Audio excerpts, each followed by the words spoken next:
Maharashtra crime खबर ताजी विश्वासाची।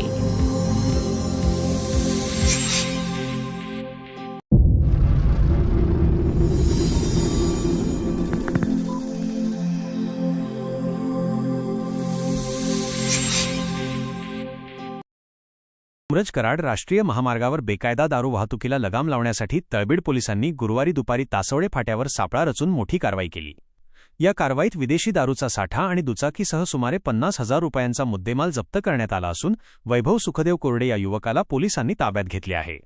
मिळालेल्या माहितीनुसार संबंधित युवक आपल्या मेस्ट्रो मोपेडवरून क्र.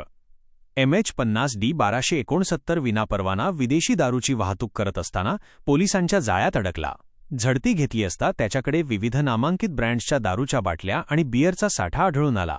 पोलिसांनी 19,400 रुपयांची दारू आणि 30,000 रुपये किमतीची मोपेड असा एकूण मुद्देमाल जप्त केला आहे।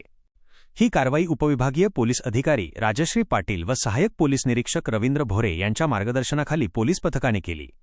पोलीस शिपाई प्रवीण गायकवाड यांनी या प्रकरणी फिर्याद दिली असून पोलीस उपनिरीक्षक दिनकर काळे या प्रकरणाचा पुढील तपास करत आहेत।